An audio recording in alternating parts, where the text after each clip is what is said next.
Welcome to Richplanet TV. I'm Richard D. Hall. On today's show, I will be featuring the second part of the interview with Andrew Johnson about his new book on UFOs. Just to let you know that tickets for the 2020 Richplanet UK tour are available from richplanet.net. I'll be visiting 12 venues throughout the UK. I'll be putting out details of topics to be discussed in due course. Now, every day, millions of pounds worth of goods and services are imported from the European Union to the United Kingdom. Over 1 year, this amounts to about £345 billion worth of goods and services. At present, all goods and services coming from Europe do so freely. Those goods come into the UK without any tariffs imposed, just as they travel freely within the UK. It's called a single market. Now, when Brexit happens, assuming it includes leaving the single market, the UK government will be able to collect tax or tariffs on every single item coming from the EU. Every nut, every washer, every garden pea. UK customs will receive a percentage of the price of those items from the European companies selling them. And I am certain that the UK government will want to collect every single penny of that new revenue stream. And who can blame them? Now, after Brexit, that £345 billion per year of goods and services will still be flowing into the UK, and it will be up to the companies involved to declare to the UK government what is coming in. Now, don't you think that some companies are going to, at least initially, be a bit reluctant to pay this new tax? Now, in order to ensure that all of the tax gets collected, UK customs could check every single truck coming in from Europe with a fine-tooth comb. But such measures would be seen as draconian and damaging to business efficiency. So the UK government does stand to lose billions of pounds in uncollected tariffs. But what if someone devised an excuse which was not directly linked to the goods and services coming in, which enabled or made it easier for the government to enforce stringent searches of all trucks coming into the UK? What sort of excuse might work? What if a truck turned up containing 39 dead bodies? Government could insist on searching all trucks because they are trying to prevent people from dying and trying to prevent people trafficking. Think about this for a second. How do the police transport dangerous prisoners from one prison to another? Do they just put them in the back of a wagon? No, because if they put them in the back of a wagon, they would immediately escape. They put them in the back of specially manufactured vehicles, which include a prison cell made of steel bars, preventing the prisoner from breaking free. If your life is at risk and you are young and fit, you would be able to fight your way out of the back of a wagon. Wagons do not have a steel-barred prison cell built into them. Any story that is repeatedly reported by MI5 asset Martin Brunt must be immediately disbelieved and laughed at unless evidence is presented to the contrary. Is it a coincidence that Bulgaria is being made the bogeyman for this story, when just last week Bulgaria featured prominently in the media because their fans allegedly made racist chants against black English footballers? Now, I'm not suggesting that they chose Bulgaria for the 29 dead psyop because of the racist chants. I'm suggesting the chanting might have been staged as well. How much money would you need to pay a few Bulgarian football fans in order to get them to shout out a few racist chants? Probably not much. The front part of the truck and the driver were both from, drumroll, Northern Ireland. Not Newry or Omagh or Belfast or Derry or Downpatrick. No, they were from Northern Ireland. Ooh, the whole of Northern Ireland they were from. Is it just a coincidence that the new tariffs I just mentioned and how they are going to be collected on goods coming into or out of Northern Ireland is seemingly one of the biggest points of contention within Brexit? Whatever the absolute reason for this 39 dead story, I'd say it might be a psyop linked in some way to Brexit and immigration. They say that 3 is the liar's number. If you multiply the liar's number by itself, you get 9. 39. Ask yourself, why do you believe that 39 dead bodies turned up in a truck? Why do you believe it? If your answer is that you saw it on the news, then that's the precise reason why you should not believe it. You may recall in a previous show I covered the 1995 disappearance of Manic Street Preachers member Richie Edwards. If you want to understand what I am about to say now, you need to watch that previous show first. Now, Richie Edwards' school friend Richard Fry was friends on Facebook with the drummer of the Manic Street Preachers, Sean Moore. But shortly after our Richie Edwards programme aired, Sean Moore blocked Richard Fry and then posted the following George Orwell quotation. "The further a society drifts from truth, the more it will hate those who speak it." So is this Sean Moore agreeing that the programme contained truths about the band and that people will hate Richard Fry for speaking it? I'd be grateful if you could clear this up, Sean Moore. In fact, I'd be willing to interview Sean Moore or any of the other band members if they are brave enough to come forward and answer some simple questions about the circumstances of Richie Edwards' disappearance. Richard Fry suggested that Richie Edwards was a virgin and had never had sex during the time that he knew him. He also suggested that he is gay. I suggested that the song he wrote called Yes was probably about him, Richie, writing about being the victim of sexual abuse. We recently found an interview with Richie Edwards which confirms these things. I find that again extraordinary, that the chorus, "He's a boy, you want to go, so tear off his cock, tie his hair in bunches, fucking call him Rita if you want." Where's it coming from? Well, in terms of actually ever doing that, I've never actually ripped off somebody's cock. No, but I mean, just the idea. I mean, I assumed at first that it must be intensely personal. Yeah, I think it is quite personal. They just, I mean, a song like Yes, it's about self-image, and it's about feeling used.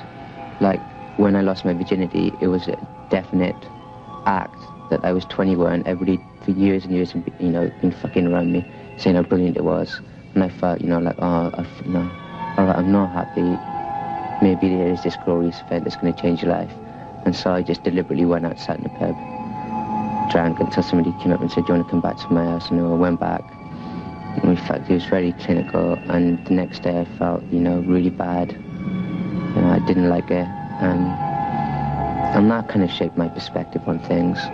I think Richie is describing gay sex in that clip, and he confirms that in the song Yes, he is singing about someone having sex with him. Richie Edwards states that he was 21 when this happened, which ties in with the time frame of when he was trying to get the band signed by wealthy London music industry moguls. So who was that person that first had sex with Richie Edwards, probably in 1989, who Richie describes in that clip? Was it someone from the music industry? Another thing which we initially overlooked was an audio interview with James Bradfield in New York shortly after Richie went missing. This seems to confirm that Bradfield did get on the flight that day, which Richie was supposed to be on with him. Several questions arise here. Firstly, why would he get on board a flight without his colleague? Second, he does not mention Richie's disappearance in the interview.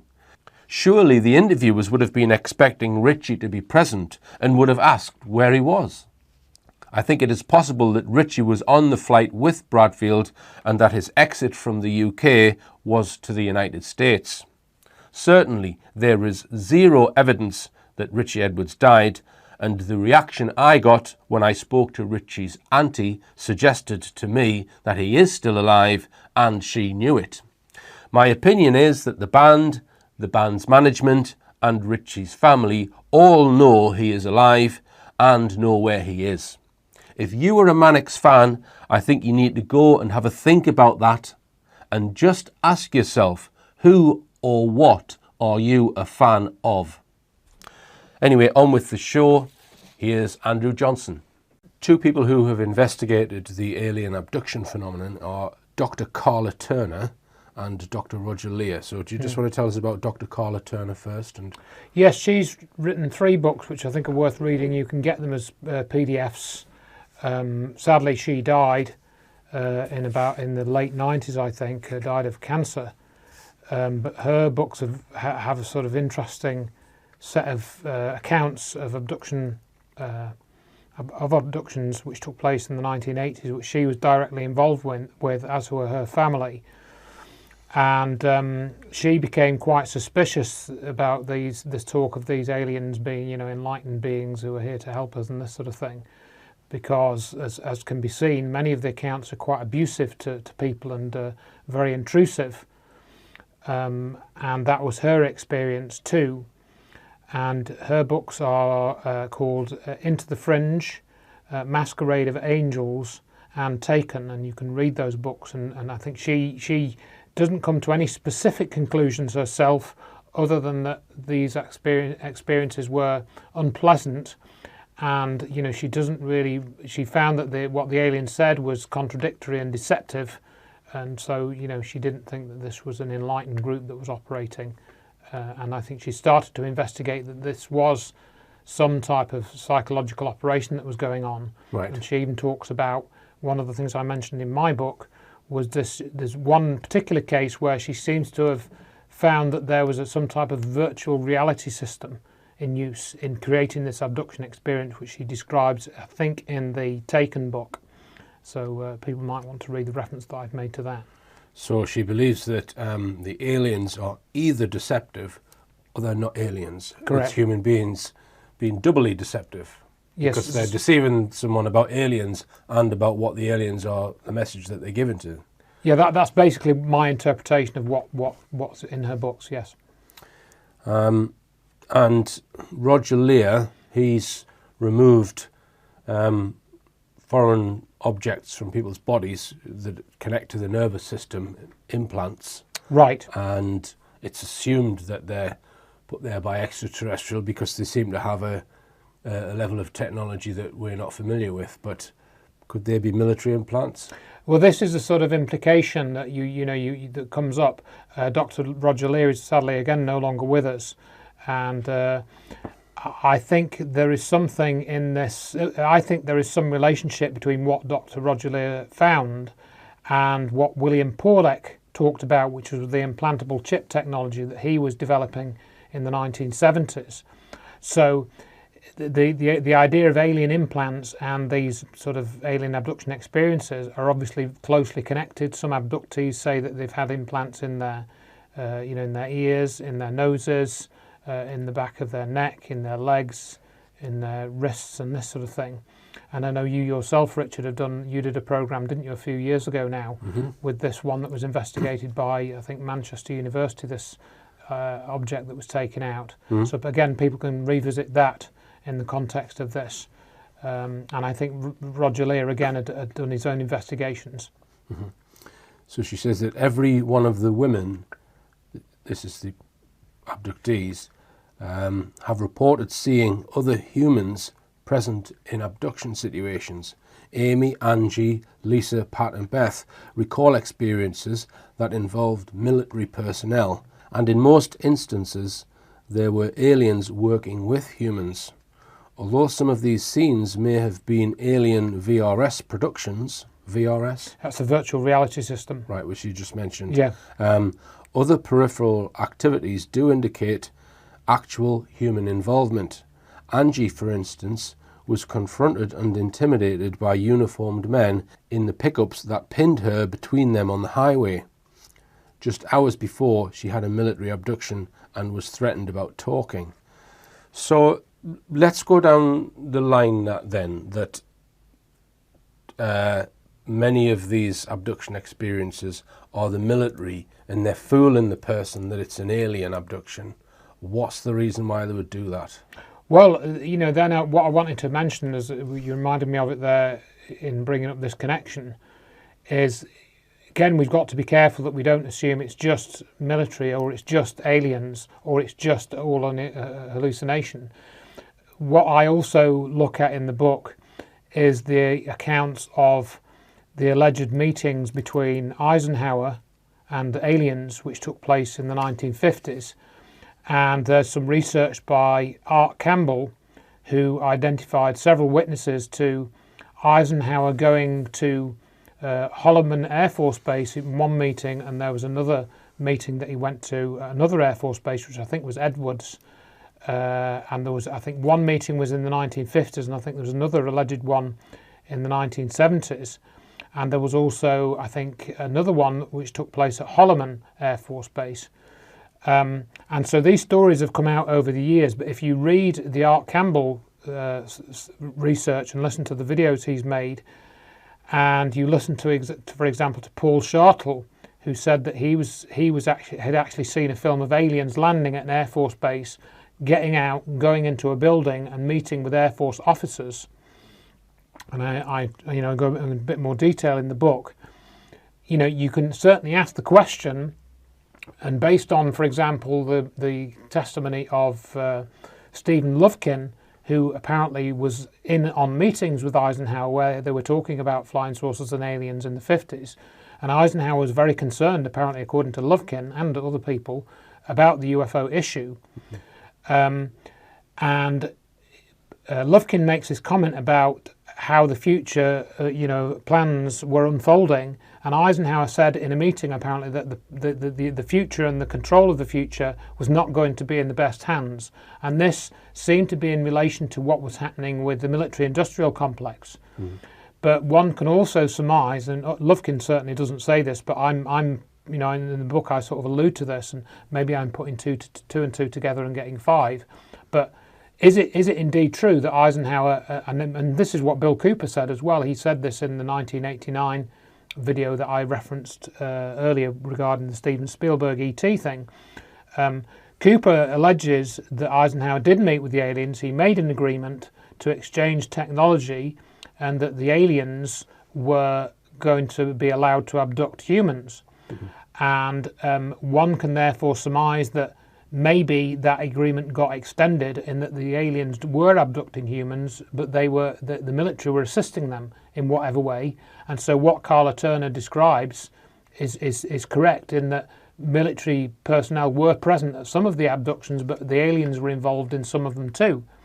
And according to what Cooper says about Eisenhower, one of the parts of the agreement is that we would agree, or the humans would agree, Eisenhower would agree, to keep the aliens' presence a secret, which then all explains why we've got part of the cover-up. So if you can accept this amazing idea that Eisenhower actually met with aliens in the 50s, it kind of does actually, to my way of looking at it, explain a lot of what's gone on with the abduction scenario, and to some extent the cattle mutilations as well. And you've explored the evidence for the claim that Eisenhower met with aliens. Correct. And you think a good case can be presented? I think a fairly good case can be presented that has happened on more than one occasion. Right. Yes, is my conclusion. I could be wrong, but that I think fits quite well with the way that the abduction cases seem to have unfolded since the 1950s. The first case that we can point out, of course, is the Betty and Barney Hill case, Right. which was a change from the 1950s space brother type, George Adamski, George Van Tassel, and several other, space brothers coming to help us. The Betty and Barney Hill case in '61 was a big switch away from that type of scenario. Right. And you mentioned mutilations there, so we'll come on to that, which are often linked to the Dulce base, the deep underground military base. And you quote from the Valdez book. So this is the son of a police officer who investigated the cattle mutilations and what was going on at the Archuleta Mesa area, where, there is a base there.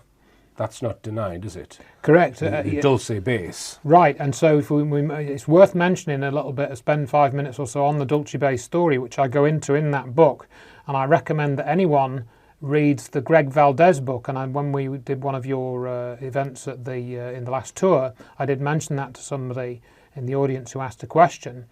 There is this book, as you say, by Greg Valdez, who's the son of Gabe Valdez. And he was actually one of the police officers that was, responsible for investigating crimes in the Dulce area in the 1970s, between the 1970s and the late 1990s, early 2000s. And Greg Valdez is his son, and he was actually going to the site of mutilated cattle when he was like 10, 12, 13 years old. And he was seeing these things firsthand. And his father, Gabe Valdez, died, I think, in 2011. And he says that his father was a hoarder. He used to hoard all these files, so he'd investigate all these cases, and he had a garage full of files that Greg Valdez then went through and wrote the book, which is called Dulce Base. And you can read that. I recommend that people read that who are interested in the Dulce Base story. And just as a couple of examples, he said that his father, Gabe Valdez, investigated Phil Snyder, and he did background checks on Phil Snyder. And he came to the conclusion that Phil Snyder's story almost certainly wasn't true. And the whole Dulce base story being a base where, they've got parts of humans stored and, these nightmare halls and all that. A lot of that came out of an abductee, an alleged abductee, who was fed to Gabe Valdez as a possible witness to this secret alien base. And he was given that witness by, I think, somebody connected to Richard Doty, who's this disinformer that Stephen Greer is now recently been promoting, actually, which is quite interesting. And so that whole Dulce base story came out of the Paul Benowitz case, and it appears to be basically, if you read the Valdez book, a whole sort of fabric of Air Force disinformation. And I'll give a summary of the conclusions, because you think that there was a couple of secret military projects going on at the Dulce base. Benowitz started to find out about them. He put 2 and 2 together, made 5, and thought they might be UFO related. The Air Force got to know about him, so they then fed him disinformation to steer him away from the true purpose of that base. So let me just read this. Valdez illustrates, based on evidence collected by his father over many years, that an advanced type of aircraft was being used to visit cattle and remove and return the carcasses. This clandestine work was part of at least 2 other programs related to checking for radiation contamination in animal tissue in the area. As implied earlier, Valdez also hints that secret biowarfare research was being done, and the cattle mutilations were probably somehow related to these experiments, which involved the use of some form of anthrax. So Valdez is suggesting that the animal mutilations, at least connected to Dulce, were probably being done by the military. yes. And you go along with that? Yeah, I mean, basically, I think in that regard, again, maybe there were aliens involved in the same way that I've alluded to the fact that they might have been involved because of agreements made with Eisenhower. So that may factor into the Dulce case as well. But what Greg Valdez points out is that they found evidence of an underground base, but not quite in the place that the Phil Snyder stories say. There's the Archuleta Mountain and the Archuleta Mesa, and they actually went there, and I think there's a photograph in the book of a vent coming out of the ground, which is suggestive of an underground base. And there are these mysterious towers as well, which are supposed to be lookout towers, but they looked into that, and that doesn't stack up, and they found that who owned this land, that was rather suspicious. And they came to the conclusion that there is a Dulce base, but it's an off-site laboratory for, you've guessed it, Los Alamos National Laboratories. It's an off-site laboratory for them, and it does have a secret entrance where the aircraft can fly into, because that's been witnessed, and they think they more or less worked out where the entrance might be, although they couldn't get to it. And that is all discussed in Greg Valdez's book. So in other words, he doesn't say there is no Dulce base. He says there is a Dulce base, but again, it's probably where secret technology and secret programs are being worked on, rather than it being a base where alien abductees are taken to and having fetuses removed and these sort of things. Those are exaggerated claims. Right. So you mentioned Phil Schneider, and I've featured his clip numerous times. It is quite an incredible clip to watch. He was an engineer, he would be involved in creating underground spaces, blasting out areas underground to be used as bases. And there's this famous clip of him where he's clearly got fingers missing off his hand, and he says that they dug this shaft. And I think you're talking 2 miles underground, so he claims, and there someone comes down in a basket, and they'd gone into an E.T. base where there'd already been a confrontation, and there was a standoff in the base, but they hadn't told him this, and his team then built this shaft, and he went down, and he actually was confronted by a grey alien that shot his hand off, that's right. And he was in hospital for quite some period. So is there an alternative explanation then for how he got all of his fingers blown off, and because he had injuries on his body as well? Again, we've got to be careful. I mean, we don't know how those fingers being blown off were caused. It could have been some other type of industrial injury. All I can tell you is what Gabe Valdez came to the conclusion that Phil Snyder was in a lot of debt, and I think he basically implies that he was telling stories. Right. His injury could be genuine, but he said that he couldn't substantiate the claims that Phil Snyder had made in relation to the Dulce base. That was essentially what Gabe Valdez said. That he didn't. I don't think he went any further than that. And he did background checks on Phil Snyder, and he found that there were some unusual things in his background that led him to believe that he wasn't telling the truth in relation to the Dulce base story that he was telling.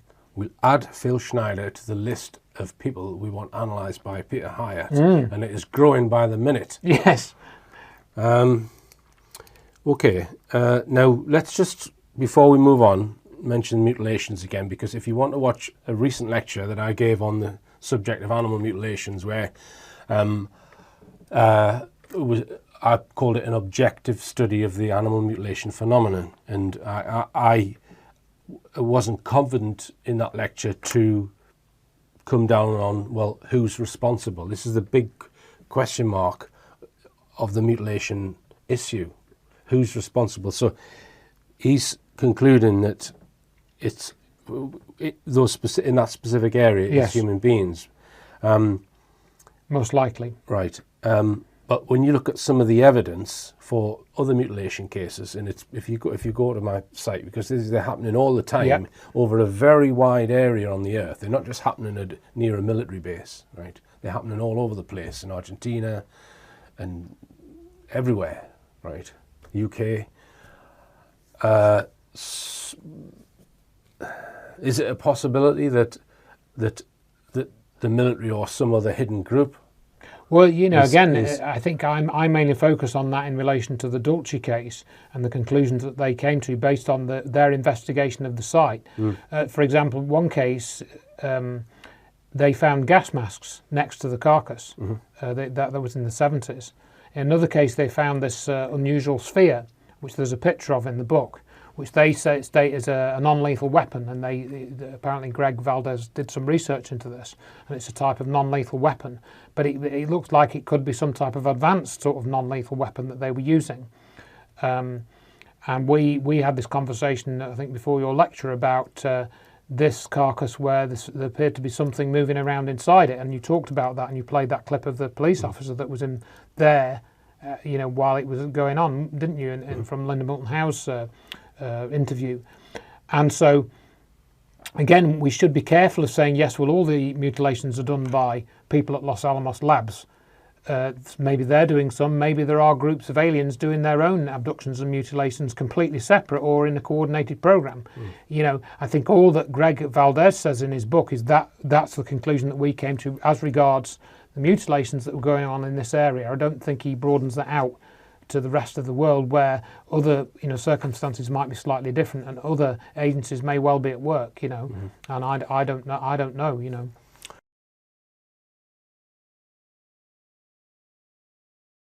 All right, well, let's come on to a whole other issue, which is the ancient astronaut, ancient aliens, ancient civilizations. There's a lot of TV programs being made, the ancient alien series. I think it's first to point out that the ancient monuments and other artifacts clearly show that people in the past, previous civilizations, were far more advanced than anyone gives them credit for. I agree. But the question then arises is, well, were they helped with technology from a non-human intelligence, or was it all part of the human progression? Let's mention Carl Sagan, right? Because I wasn't aware of this quote. Because what you do in the Ancient Aliens section in your book, you look at 3 researchers and you go into quite a lot of detail on each one. So that's, name them for us first. Well, it was obviously the Zecharia Sitchin. I went through the 12th Planet book and specifically did quite a detailed study of that. So that was the first one. And the second one is Robert Temple, who wrote the Sirius Mystery. So those are the 2 main ones. I can't think of the third. And then Von Daniken. Oh yes, I didn't do much on Von Daniken. I started off with Von Daniken, but I just have literally a page on him, essentially because he seemed to be the first person who really kicked off this idea of the ancient aliens. But before him, correct, before he's written his first book, yep, which I didn't know, this is Carl Sagan. Now, Carl Sagan is a mainstream entity, or was. So he's is he a cosmologist? He was, an astronomer, basically, or an astrophysicist, you might say. Right, who presented many TV programs, very famous, and I think he died, I don't know when he died. Early 90s, I think he died, yeah. Right, but he's someone who was a bit like a latter-day Brian Cox, yeah. So he was making programs explaining about how the universe is according to science, and some of those programs are very interesting. I remember watching them as a teenager, probably. But there's this quote that I wasn't aware of in a book that he's written, Sagan and Shklovsky, I say. Shklovsky, 1966, entitled "Intelligent Life in the Universe." So he says, taken at face value, the legend suggests that contact occurred between human beings and non-human civilization of immense powers on the shores of the Persian Gulf. We were talking about that in a previous show, weren't we? Yes. Perhaps near the site of the ancient Sumerian city of Eridu, and in the 4th millennium.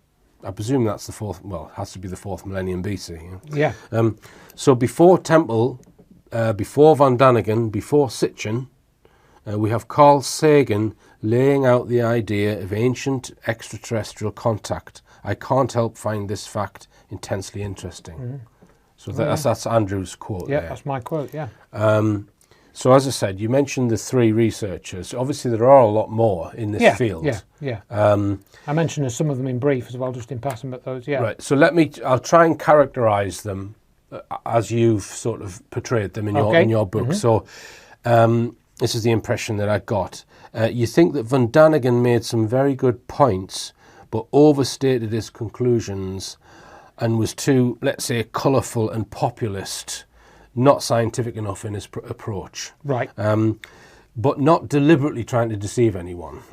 You think that Robert Temple's work on Sirius and the Dogon and also the Egyptian links to Sirius is very important and provides good evidence of an ancient alien civilization. And Sitchin, you're a lot more critical of Sitchin. You actually think that Sitchin may have been deliberately putting out some disinformation. Right. So it's a mix. So you've deliberately chosen, you've chosen probably the most famous one, Sitchin, that you're very critical of. We'll go through why.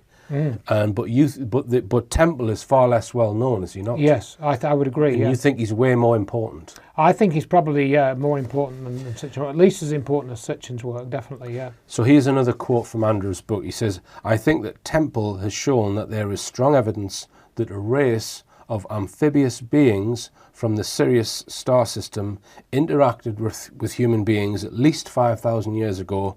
Echoes of this knowledge survive in modern cultures and religions."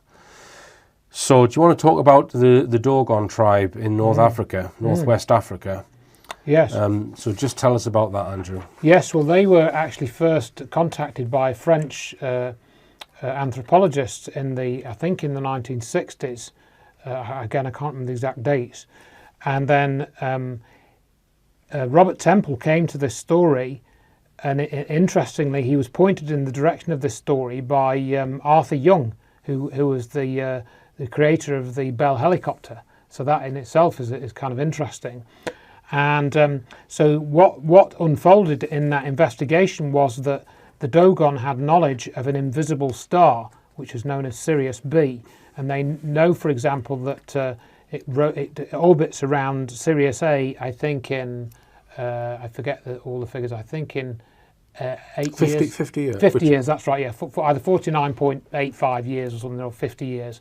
So they know that this invisible star, which was only discovered by modern astronomers in 1977 because of its proximity to Sirius A, which is a very bright, I think it's magnitude minus 2.6, if I remember my astronomy correctly, star. And because Sirius A is so bright, it was very difficult to resolve this Sirius B star in the telescope until the technology got good enough. But this guy eventually achieved it in 77. But they knew its orbit. They say it's a very dense type of material, and it's thought to be a particular type of dwarf star, this Sirius B. They knew the shape of its orbit and its relationship to its companion star. And their culture revolves around this idea that a race of beings called the Nommo came to the Earth from Sirius B, however many thousand years ago, and they gave us civilization. They helped set up civilization on the Earth, right. And that's their mythology, and that's built into their rituals. It's built into their culture, which they've been practicing, I think, for at least 1,000 years, if not longer. Right. So, other than knowing about this Sirius star, I've got a list here of other things that are in there. Well, it was passed down orally, yeah? Yes. So they know that this is the Dogon tribe of Northwest Africa, dating back to millennia. Saturn has rings, which are not visible without a telescope. Jupiter has moons, and they have a depiction appearing to show them. Stars and planets move in different ways. Sirius has an invisible companion star called Digitaria. Yep, which is their name for Sirius B. Right, which has a 50-year orbit, as you said, around the main star. The shape of the orbit is an ellipse, egg shape, they describe it as. Digitaria, which we call Sirius B, is a dark and a heavy star. The stars rotate on their own axis. Our solar system is part of the Milky Way, so they knew that. Blood circulates in the body. they use this analogy in their description of stars, etc. Sirius, in chapter 2 of his book, this is Temple, begins to explore the significance of Sirius in Egyptian mythology. Yes. Which no one seems to dispute. Right. So the Dogon are in northwest Africa. Obviously, Egypt is a bit further east. But you would link them because of Sirius. Yeah, I mean, there's some, again, this is discussed, I think, in Temple's book, how there might have been a migration either from Egypt to where the Dogon live or the other way round. I can't remember which way round it is, but there's certain mythology to do with, for example, this story of the Argo, the boat, which I think comes into Egyptian mythology, and it got passed into Greek mythology as well. So Temple's book goes into a lot of that and traces where some of this mythology went in history. And the other thing that interested me, because of this, they claim that the Dogon were this aquatic race. I then wondered about this when we talked about this separately before I would put this into the book, about this aquatic ape theory, which was something that Elaine Morgan had talked about in the early 70s, whereby human beings have quite a lot in common with aquatic mammals such as dolphins, such as the fact that the way our sweat glands are, that's very similar to dolphins. The way that our voice box is more similar to what a dolphin has than what an ape has or what a monkey has. So there's things like that, and I go into that in the book. So I wondered if this idea of, the Anunnaki creating humans that Sitchin had put out, and maybe we'll talk a little bit about that shortly, but I wondered if that actually was something to do with the Nommo, who were this aquatic race, and they'd had a hand in, our DNA being like, having some similarities with what dolphins are like, and so forth. Mm-hmm. So Temple thinks that the Egyptian and Sumerian cultures are linked. Yes. So let me just read this, go back a step. I'll read a little bit from Temple. The heliacal rising of Sirius was so important to the ancient Egyptians that gigantic temples were constructed with their main aisles oriented precisely towards the spot on the horizon where Sirius would appear on the expected morning. So let me just, does that not change due to the precession of the equinoxes? Well, I mean, the way where Sirius appears in the sky will be relative to where the sun appears in the sky or whatever, or will be the same. It will follow the same, because the relative motion of the Earth and Sirius won't change that much in 5,000 years. It will change more over time, but right. Well, it makes a whole circle every 26,000 years. Yeah, that's right. So in 5,000 years it would. So he's all right. Okay. So he's maybe saying, well, Sirius was there when they built it. Yeah. Right. Okay. Yeah, I understand. Yeah. The light of Sirius would be channeled along the corridor due to the precise orientation to flood the altar in the inner sanctum as if a pinpointed spotlight had been switched on.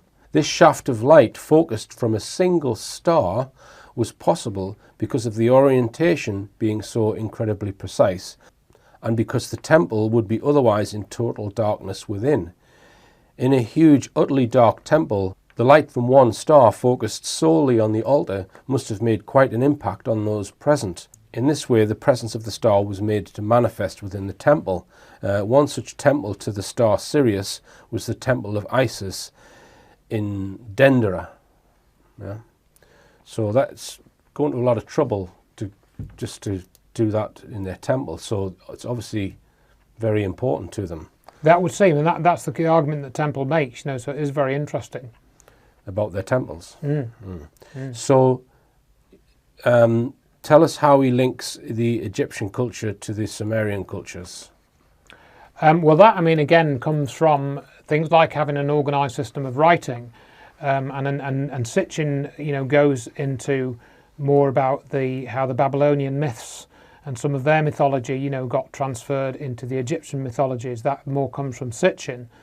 But I don't go into a lot of detail about that. Right. Just to try and illustrate, that there is this connection between the Egyptian civilization and the Sumerians, and so we can make a case that some of these practices of the Egyptians were perhaps connected to the influence of an extraterrestrial race that had come from Sirius, which is where the Dogons say they came from. That's essentially all that I'm saying from that. And the Dogons describe the landing of a large craft or ship. Yes, they do. Yeah, and it was full of water. And there's actually a picture of it. Yeah, I believe there is. Yeah. So it was full of water. Yeah. So you think that there may have been aquatic or semi-aquatic beings that came to the Earth, which has given rise to this fish god theories or fish god pictures. Right. And I mentioned a couple of those in the book because, just to mention that briefly, the papal hat, that is in the shape of a fish's mouth. Mm-hmm. That's clear. So you have to ask yourself where that symbology comes from. So in Zecharia Sitchin's books, he claims it was the Anunnaki that came here, which are described as powerful humans, super intelligent humans, not fish-based. But you don't accept any of the Planet X side to Sitchin's work. You think that that's not right. So that there's not this 3,600 year planet going around our sun, and that's where the Anunnaki came from. So are you suggesting that there was an Anunnaki and they came from Sirius, or what's your feeling on that? Well, I think the what Sitchin has put out about the origin of the Anunnaki may not be true. They did, if there was a race called the Anunnaki, they didn't necessarily come from Nibiru. And if you look at the actual literature analysis, there's a skeptic called Dr. Mike Heiser, who I quote in the book. He breaks down some of the way that Sitchin uses certain translations, and it's questionable how Sitchin has used some of these. And one of those is about this idea that Sitchin got that the Anunnaki came from Nibiru. In other words, Mike Heiser points out that yes, Nibiru may be mentioned in the scripture, and yes, the Anunnaki are mentioned in the scripture, but there's nothing in the scripture which says that the Anunnaki came from Nibiru. That's Sitchin that's made that connection, if you see what I mean. Right. So that's the disinformation that Sitchin has put out, is that the Anunnaki came from Nibiru according to the scripture. It doesn't say that. And in fact, if you read what the scholars say, they think that Nibiru is probably Jupiter in the literature. It's not this planet that comes in. If you look at the orbit that Sitchin claims for this planet, and you look at the orbital mechanics, it doesn't work. You wouldn't have, if the planet was in the orbit that Sitchin claimed, it would fly out of the solar system. It wouldn't be a stable orbit. Right. You could make an argument that back in 5,000 years ago or 3,000 years ago, whenever it was, a planet could have come into the solar system then, and some aliens could have lifted off from the planet and come to the Earth, and the planet's just drifted through the solar system. Now it's gone. We don't know. We don't have records like that going that far back. But there's no evidence of Planet X in the solar system that's of any size. Certainly not the size that Sitchin describes it in the book. And I think we did cover that in another program. You would be able to see it. If it was in that orbit with the instruments that we've got now, would be sufficient to be able to see this planet quite a long way out if it was the size that and the character that Sitchin claims in his book. So just staying on the Anunnaki then, so a skeptic would what do they suggest is the origin of the Anunnaki? That they're just a fictional god? Yeah, I mean, if you look at all what the theologians and the scholars say, it's just mythology. They don't try and attempt to explain where the Anunnaki came from, because they're just in the mythology of the various cultures, the Babylonian cultures and so forth of the time. So they don't attempt to explain where they really came from. Right. So you think that the Anunnaki might be an advanced race which doesn't originate from Earth, which is spoken about by the Sumerians. They're just not from Planet X. Correct. All right. So is it possible that they were from Sirius, or do you think that's just... Well, maybe it is. I mean, maybe Sitchin put out this Nibiru story to try and cover up the fact that actually they weren't from Nibiru. They were, had some connection to this Dogon, and they had some connection with Sirius, perhaps. Mm-hmm. I don't think there's a strong case for that exactly, but looking at the way that disinformation works, we can imagine that if they didn't want us to know that a race of beings came from Sirius B, they might want to change that and put out that they came from this imaginary planet called Nibiru, which we can more or less prove doesn't exist. Mm-hmm. So that would be a good bit of disinformation to put out about that story. Right. So let's stick to the human origins side of it now, because you go through that in your book, and if that subject is new to you, it might come as a huge surprise, because evolution is, well, it's still considered a theory, but it's taught in schools as the accepted theory, the accepted science, if you like. But you and I don't buy it, and we think there's a lot more to human origins than what we're told in regular science books. Well, they're not science books, in regular education, let's say. Obviously, Lloyd Pye wrote a lot about this, and you interviewed him as well. So I interviewed him. What's the interviews? I'd planned to interview him just before he died. Yeah. So I had 3 lengthy interviews planned with him, which covers a lot of this. Yeah. I've still got the interview plans, but he wasn't well enough to be able to do those interviews. Maybe, Andrew, I'll dig those interview plans out and I'll interview you instead. It goes through a lot of it's from his latest book. We could go through that, yeah. So you mentioned the aquatic ape. So there's a table in your book which looks at some of the characteristics of aquatic, is it mammals?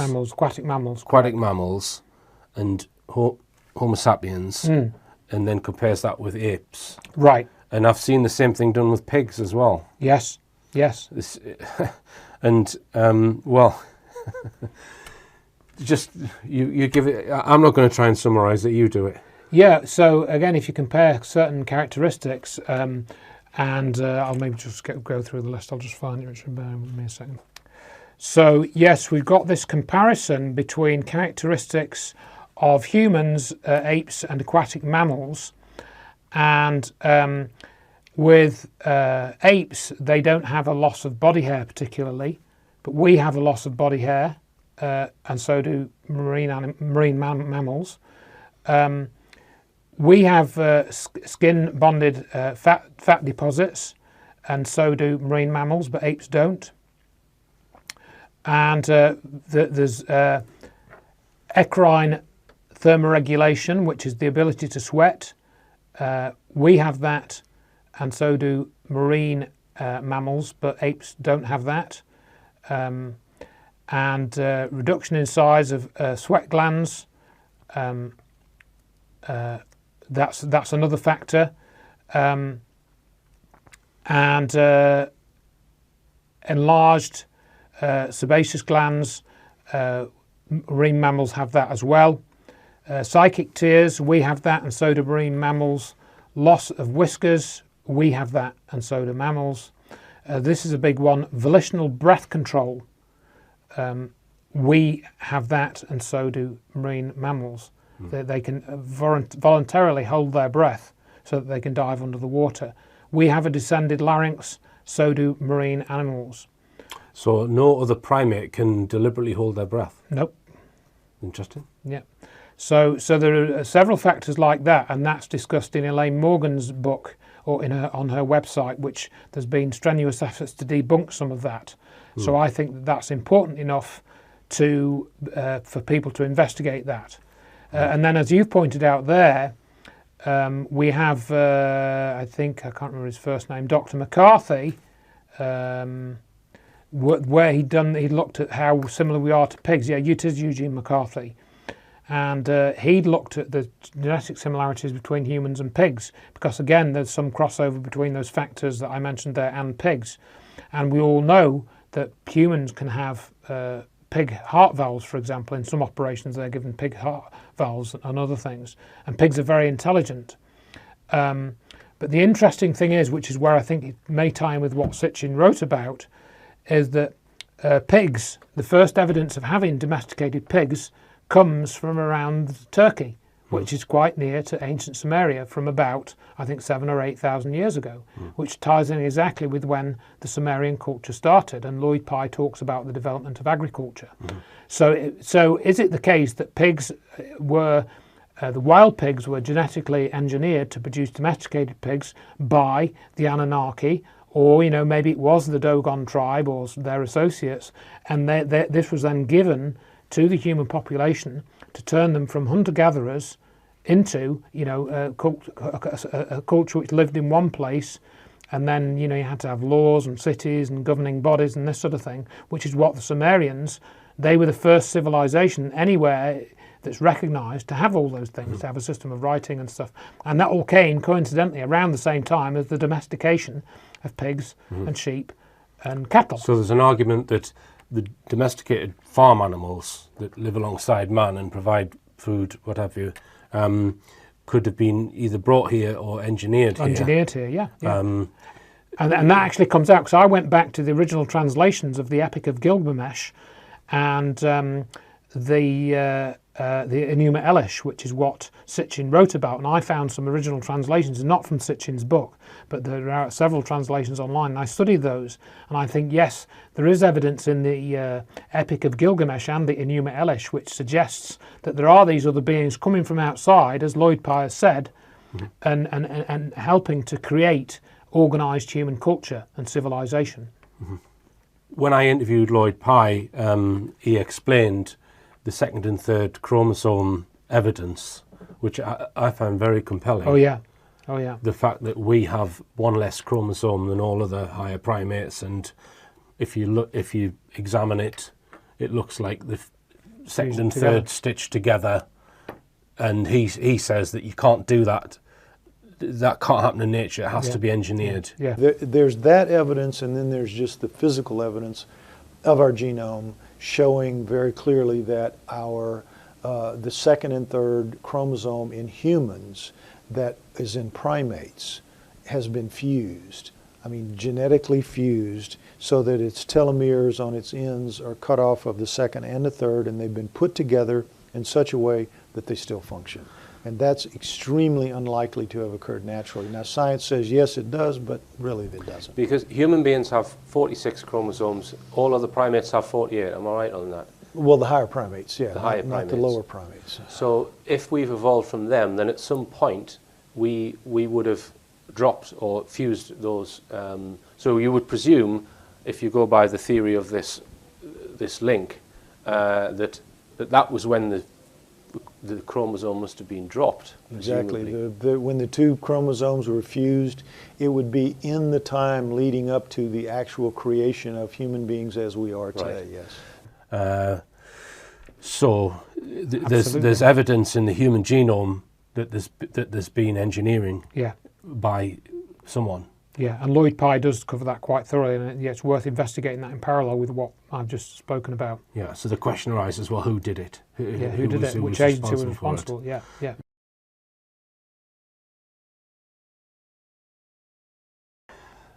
One of the chapters you call Alien Races and Alien Faces, because there are many claims that people who've either seen or photographed an alien, but you think there are a small number that show strong evidence that this may be a real picture of a non-human intelligence, an entity from somewhere else, right? Yeah. So we're going to look at them now. So one of them is the Filiberto Capone's 1993 Close Encounters photograph. Right, and this was investigated by Tim Good in one of his books. I can't remember which one. I do mention it in my book. And again, it's one of those stories where you think there's something slightly odd about it, but you look at the pictures and those pictures are quite odd. But the odd thing about the story is that this little creature, which I think was meant to have been about 3 feet high, and it does sort of very superficially look like a grey alien, very superficially, but its head and its body are a different shape, and it's got kind of stubby arms and stubby legs. And it appears to have these pipes coming out of its body as if it's been hooked up to something to help it breathe or something like that. And it looks like it's injured. It looks like it's got some burn marks on its face or its head. And he claims that this creature I think this took place in Italy in the early 90s. He claims that he came home from the city one day on his motorbike, and he heard this rustling or something, and he saw this what looked like a sort of big plastic bag with this creature getting out of it. And he took a photograph then, and then it ran off into the bushes. But then it came back again about over, I think, 2 or 3 visits it had over the next week, and he photographed it again. And on the last day, his grandmother saw it as well, and they were interviewed, and the photographs were taken away, and they were published in the Italian media, and he was interviewed. And as I say, Tim Good interviewed him, and you can read the rest of the story in the book. It's written about extensively in Tim Good's, I think it's Unearthly Disclosure. Yeah. And so, do go and read those accounts and see what you make of them. To me, I'm not putting my hand on my heart and saying, yeah, this is definitely a picture of a real alien. What I'm saying is that the story seems to be legit. The pictures do look real, or they have a real look about them. And if he faked them, again, he didn't seem to gain anything by faking them, and I couldn't see a motive for him faking them. Could it be just a genetics experiment? It could be. It may not be an alien. It may be some type of escaped genetic experiment from some underground laboratory. I really don't know. All right, then let's consider another one, which is the Amoko alien. So this is a story told by Bill Cooper, where around the time that the Bob Lazar story came out, and that had sort of reinvigorated a lot of the interest in the UFO, issue. Amoco published this article, or this advert, I should say, in Aviation Weekly. I think it was 1989 or 88, and it was of this picture saying we have really advanced technology, and it's of this. You can show the picture, but it was this alien holding up its left hand and holding up its left hand. And it was making a comment about how advanced technology, was used by Amoco to do whatever. And Bill Cooper was intrigued by this picture, and he rang them up and said, "What was this a picture of?" And he got different stories from different people. One story he was told it was a clay model that was about 6 feet high, and the other story that it was about 1 foot high, and it was made out of plastic or something. Mm-hmm. So he was given different stories, and that made him suspicious. And they spoke to the photographer, and he sent them a sort of 12-inch version of the picture, which they then studied carefully. And they said they could see little hairs on the neck and on the side of the face, and there was moisture around the eyes. So according to what Cooper was saying. This is Aviation Week in Space Technology, November 21st, 1988. Write that down because somebody's going to ask me. November 21st, 1988. You can find it in used bookstores and libraries. Next picture, in which this ad appeared, talking about technology so advanced it will help answer some big question. And on the facing page, what's there? This picture. On the side of the neck, there's hair growing. We did extensive analysis of this photograph. We rephotographed it. We relit it. We blew it up. We tracked down the photographer who would not tell us what it was he photographed. We asked originally to Amoco for the name of the artist who drew the picture. They said, "I'm sorry, we can't reveal the name of the photographer." We found the photographer. He would not tell us what he photographed, but he sent us an 8x10 copy from the original negative, and then we began to work on that as well as with the ones we had photographed out of the magazine. And this is what Amoco told us. They told us several different things. First, they told us that it was a 9-foot-tall bronze statue. Second, they told us it was a 12-foot-tall bronze statue. And third, they told us it was a 9-inch clay statue. When we pressed for more information and became literally obnoxious on the phone, not accepting what they were telling us and wanting to see the original artwork, they refused and hung up on us. So, whereas I cannot say definitely that this is a live alien, I can tell you one thing: it is not a bronze statue. I can also tell you it's not a clay statue. And hair don't grow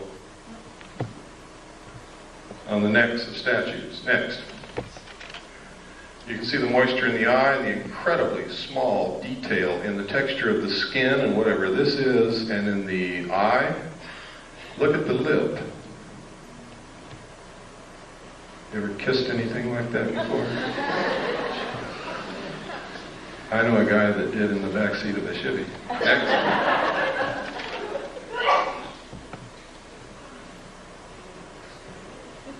Look at the incredible detail. I have never seen an artist in my life that was capable of doing this kind of work. But I haven't seen all the artists that there are either. Next. Look at the lines on the neck. Look at the detail on the arm. Next. Look at the hair on the neck. Can you see it? It's kind of hard to see, but it's there. That little fuzzy hair. Look at the lips. Look at the throat, the detail. The wrinkles. Next. Look at the moisture in the nostrils and tell me that's a bronze statue. Look at the moisture in the eyes. Look at the incredible detail in the folds of the eyes. Look at this bag under the eyes.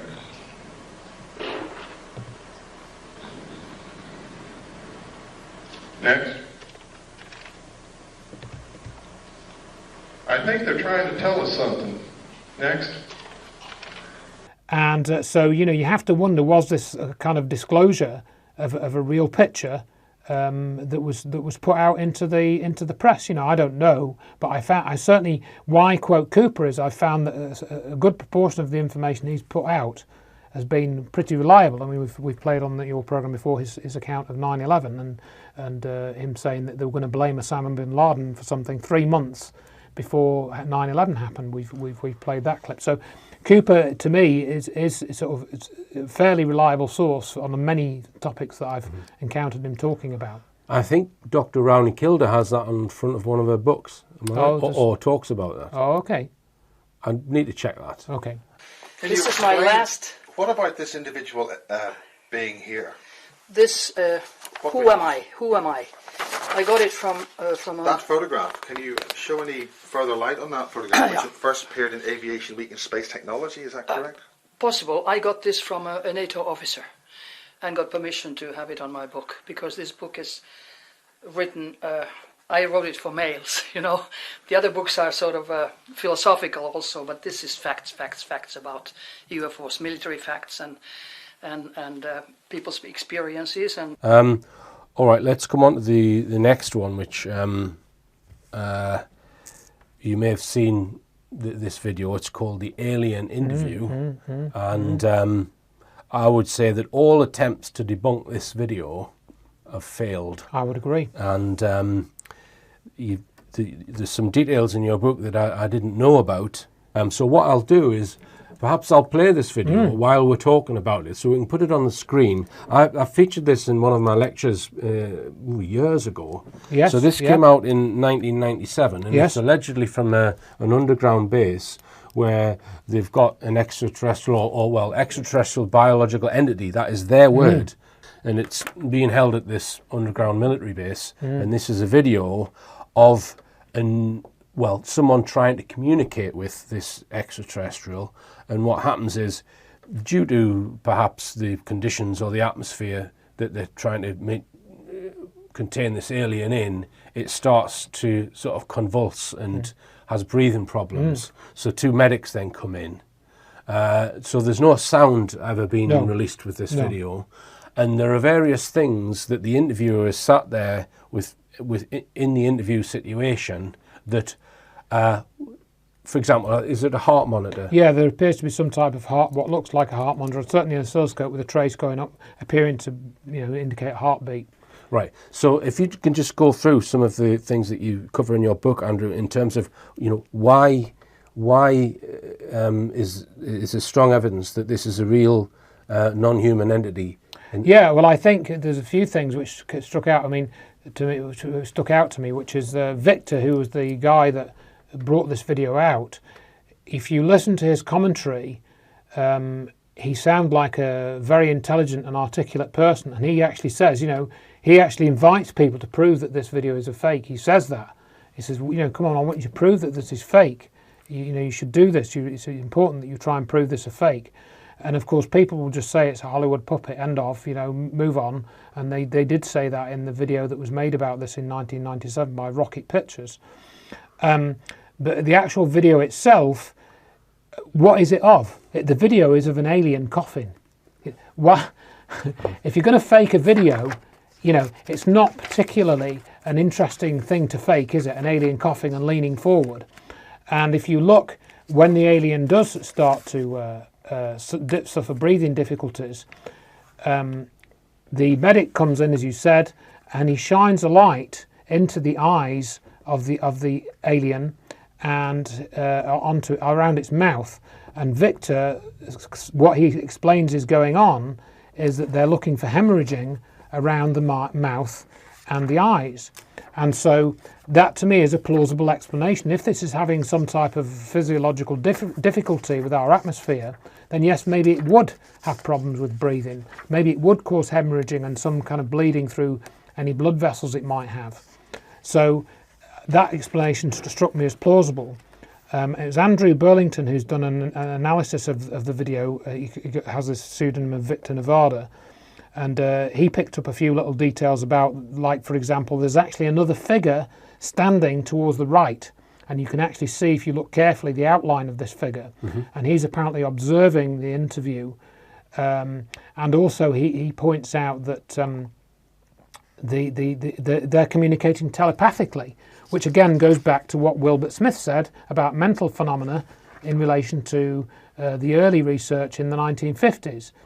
And so Victor, I think, does say that they're communicating telepathically with the beings, and other people have reported that as well. But he doesn't make a big thing about that. Mm-hmm. So I think that Victor, whoever he is, he doesn't overstate the case. He says, here's the video, this video is genuine.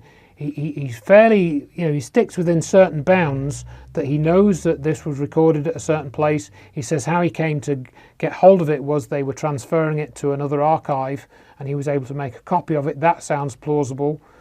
And so, again, he doesn't go beyond what the video shows, and he kind of wants people to understand that it's real, but he doesn't try and, you know, overstate the case. And who is Andrew Burlington, Andrew? Andrew Burlington is a UFO researcher who's based somewhere in the south of England. I have communicated with him a little bit on Facebook, and he's been in the local press a couple of times because he's had UFO sightings himself. And he spent quite a few months sort of going over the video frame by frame, and he published some quite lengthy YouTube videos. I think they're still on his channel. He's got a YouTube channel called the Alien Interview Channel. Mm-hmm. And again, if you watch these videos, they're quite long, but you can watch them at double speed and stuff. And I think he does make some good points. So let's list some of them. He says that eye sockets appear to change shape during coughing and examination by medics. The head moves in response to the medic's action, which, and there's several instances of that, which might not happen if it was just a puppet. Liquid appears to pour from the mouth and nose. The alien's reaction to the torch held by medics. Heart monitor changes in relation to the alien's condition and movement. He states that in a contrast-enhanced version of the video, a military badge can be seen on the arm of the telepath. The arm of the medic goes over the alien's head several times, showing that if it was a puppet, it wasn't operated by strings from above. The medic picks up a wipe or a tissue, then puts this down and picks up something else, suggesting this was not rehearsed and did not involve actors. Military aide, who is seen in deep shadow in the right-hand side, can be seen talking to the telepath as the alien is struggling to breathe. Objects on the table suggest authenticity, as they would not be important in the nature of this video if it was a hoax, and there are no edits or cuts in the video. Burlington suggested that someone make a video to point out the flaws in the original video or his own analysis, but it appears no one has done this. Yeah, so in other words, I think he makes some valid points which, to my knowledge, haven't been refuted. So if you take the whole thing, I think that is what is claimed to be. It does show evidence that they have interviewed these aliens. they have had telepathic communication with them to extract information. You know, and other witnesses have said this as well, and I think that backs that up. So this came out in 1997. Do you know when the actual videos are supposed to have been filmed? Well, according to Victor, it was around that time. You know, he got it out fairly promptly after it was actually made, and I think it was filmed within. I think he says somewhere, if I remember what I've quoted in the book. So that video was filmed, I think, between 1995 and 1997. I don't think he knows the exact date.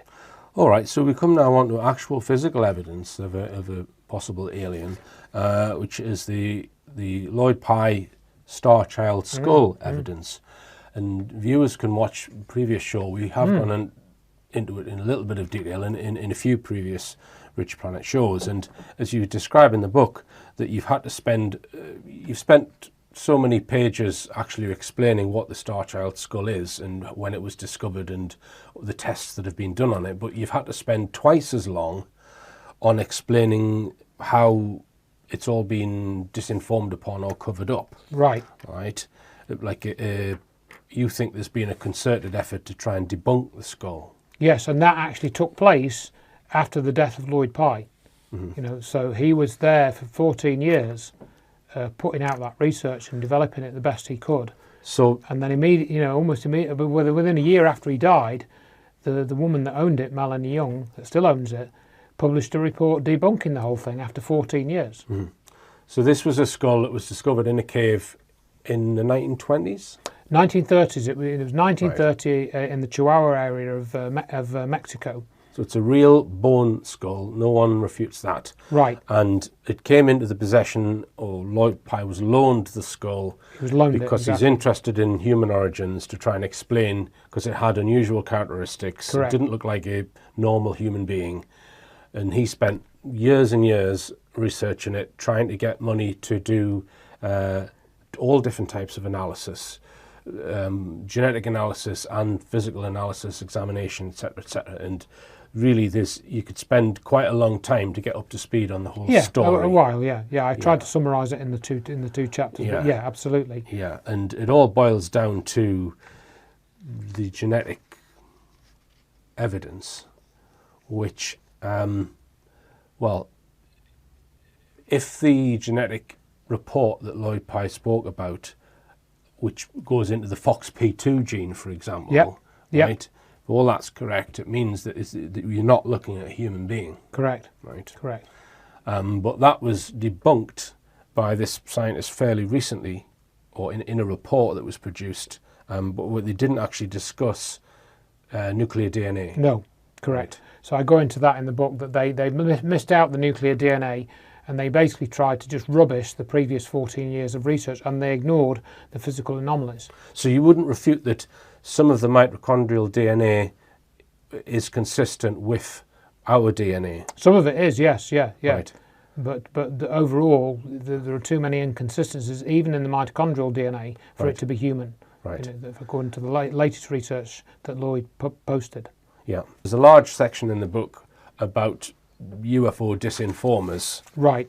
And we could mention Stephen Greer, because he made a film, and in that film was a little entity that they were going to have tests done on. It turned out it was just a fetus. Right. Right. So the question that you ask in the book is, well, why didn't Stephen Greer put the Star Child skull in his film? Right. And I point out what Lloyd Pye told me, that when Stephen Greer was at a conference once, he showed him the Star Child skull, and Stephen Greer picked it up and said, "Oh, that's very interesting," and then put it down again. Yeah, you would think. And a number of people have done that. Yeah, and Stanton Friedman wouldn't even pick it up, and this is another theme that I go into in the book. The Star Child to me is some of the most compelling physical evidence of some type of alien life form having visited the Earth 900 years ago. That's what all the tests on it have suggested. Yes. It's carbon dated twice, Right, yes. So you'd think that the UFO research community would be crowdfunding it to the hilt and all this, that and the rest of it. No, that's not what Lloyd Pye experienced. Yeah. So although this skull was found in a cave in 1930, the age, because it's been dated, carbon dated, right. It's about 900 years old. Plus or minus 40 years. Right. Yeah. So 900 years ago on the Earth, there was a being apparently, according to the geneticists, has no connection to the evolutionary line. And as we take evolution, we've talked about that a little bit. But if we take this idea of evolution just for a minute, that a geneticist currently believes in, it has no connection to the evolutionary line. And he said it was a non-intersecting evolutionary line that the star child was. Because there is a database of all known species on Earth. Well, yes? it's 100 different types of species, apparently, the NIH database that they've now got. It's a complete genome of animals from 100 different species. And then, of course, you've got a sort of baseline of all the DNA from all the animal life forms on Earth, that you can work with, and the star child didn't fit in at all. Not as much as it should have, based on the similarity of, say, chimpanzees or other humanoid beings. Right. Okay. And if we just go back to the point we mentioned at the beginning, which is, how do you prove that they're coming from this star system or that star system? Okay, we looked at the Sirius evidence. Again, if this skull does not fit into the any genetic lineage of Earth, then you're kind of only left with one alternative. Yeah, but you don't know where. No, you don't necessarily know where. And I do mention, for example, how the stories of Zeta Reticulum as a place where the aliens come from.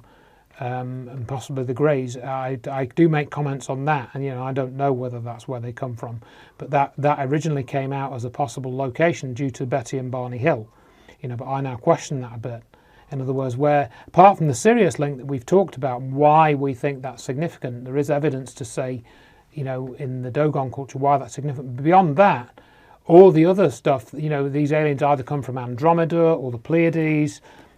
They don't come from star 61317.02, which is what I've probably given a random name, but there are stars that are named that, because there's hundreds of millions of stars that have been identified and resolved in modern telescopes, and any one of those could have, a planet orbiting it. So there's no reason that the aliens should come from the Pleiades or come from the Andromeda galaxy, which is the most distant naked eye object at 2.25 million light years. There's no reason why the aliens should come from the constellations which have popular names. That's my point, really. Right. I mean, they might do, but they could just as easily come from somewhere which we don't have a nice, tidy name for. Right, and Sirius is one of the closest star systems. Yes, that's true. Sirius is only, I think, 6 light years away, so it's relatively close in cosmic terms, if you will. And do you know if there's any extrasolar planets there? I don't think any have been identified that I've heard. Certainly that I've heard of. That's a very good question. As far as I'm aware, no extrasolar planets have been identified around Sirius.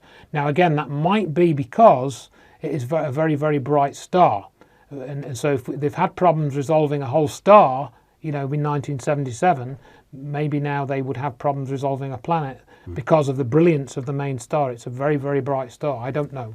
So one of the sections in the book is called Limited Hangouts and Disinformation. So you're highly critical of Dr. Stephen Greer, who's been one of the leading lights in the UFO field since the 1990s. But you think that although he's on one side he's giving talks about UFO disclosure and this kind of thing, you think that he's got another foot in the intelligence community. Oh, no doubt. No doubt, you say. Yeah, so I mean, just again, tell us what's his real role and what. I think some of that comes out in his own book, which is Hidden Truth, Forbidden Knowledge, which was written in 2006 and is, by his own words, a semi-autobiographical book. So I suggest you read that. And one of the statements in there that he makes, kind of almost randomly, is that he went to live in Israel for 3 years, but he doesn't say why. So people can make of that what they will. He also has this other statement, which I think is worth reading out. 2006 book. I am a big advocate of people acknowledging and being tolerant of people who are gay and lesbian, because I'm quite certain that it is a natural variant of human existence which is present at the time of birth. The kind of wholesale bigotry that is attached to gender and sexuality will be a thing of the past. It is already unless you are part of the immoral minority who really do believe gays, lesbians and feminists caused 9/11. That's what he says in his book. So, as I've said to other people when I've mentioned that statement, we should do a Peter Hyatt type of statement analysis on that segment from his book and see what he's really saying. Greer has also admitted in another interview that he was given protection by the CIA. And then my main beef with him against all of those things is that he will not discuss 9/11. He will not, and we've talked about this on Richplanet before, but it's pertinent to mention it again here. He will not say, oh yes, SAIC were involved in the writing of the World Trade Center reports. He won't talk about the Star Child skull. He refused to pick it up. So he's been very selective about what evidence he talks about and the sorts of things that he's promoting in the UFO research community. Right. And this is true of many other researchers. So I think we should include the quote then. It was a response to a question that he answered when he was asked about Dr. Judy Wood and the directed energy weapon. Can we find that question and his answer? The question was, there's compelling evidence that not just the towers but the World Trade Center complex was destroyed by perhaps a directed energy weapon, something that was operating on a technology of molecular dissociation that seems to be very much related to what you've been talking about. So that was the question that the Greer was asked. And he says, I've looked at it, I have bigger fish to fry. 9/11 was terrible. We lost 3,000 people. It led to 2 huge wars and trillions of dollars. I will tell you this. I'm not going to get into specifics. And then he talks about this guy called Richard Foch. And then he goes into about false flags and how you go in and if you're creating an emergent... Yeah, and then he comes back to the directed energy claim at the end of his answer. He did, and he says, but I've known what you just asked about since it happened. That's what he says at the end of answering this question. My whole security team lit up like you wouldn't believe when that happened. So I've known what you've talked about since it happened. So we imply from that he knows that it was a directed energy weapon since it happened. Yeah, but he's never spoken about it in any of his talks. Right. So if anyone can enlighten us on what Stephen Greer is talking about, what did he know when it happened about directed energy weapons, and why didn't he speak about it? Yeah, because surely he's been talking about free energy, And the same can be said, I mentioned Steve Bassett. He won't talk about 9/11. He mentions, Architects and Engineers Group. And Nick Pope, he goes to all these conferences. He thinks that Al-Qaeda did 9/11, So my point in the book is that if you look at the UFO researchers, they should, and even Stanton Friedman, for example, I gave him a copy of Where Did the Towers Go? I wrote to him a year after I'd given him that copy and says, have you read it? No reply. I wrote to him about the Peruvian mummy case, and I got a reply within 10 minutes about that, Sadly, Stanton Friedman's no longer with us, and I did like the guy, but again, it was illustrative of certain researchers being reluctant to talk about the technological aspects of what I think has come out of the UFO secrecy. Mm-hmm. If we consider what we discussed in the previous programme, that it looks like Israel has far too much influence over the United States and what it does in its foreign policy and with its weapons, and that Israeli interests may have been operating in 9/11. So the cover-up of the UFOs and this technology,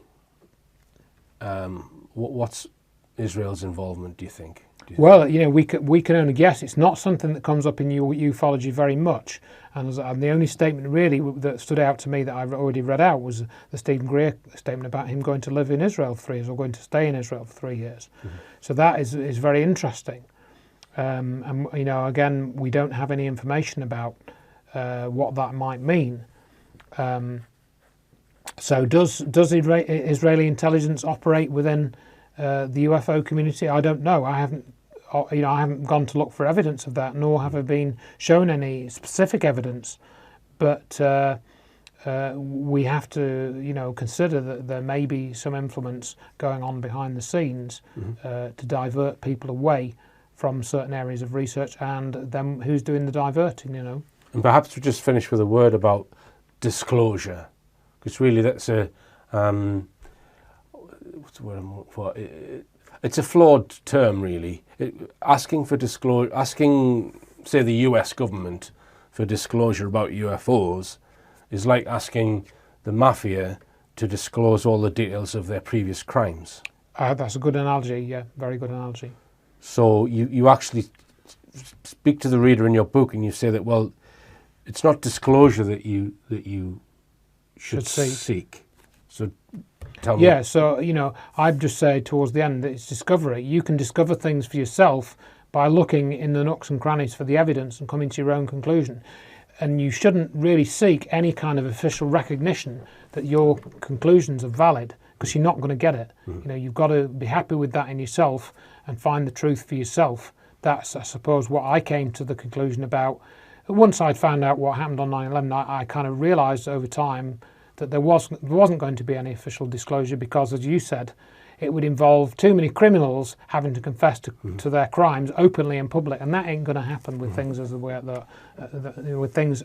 they are at the moment. It's a good point to finish on. Discovery, not disclosure. Believe none of what you hear and only half of what you see. I'm Richard D. Hall. Good night.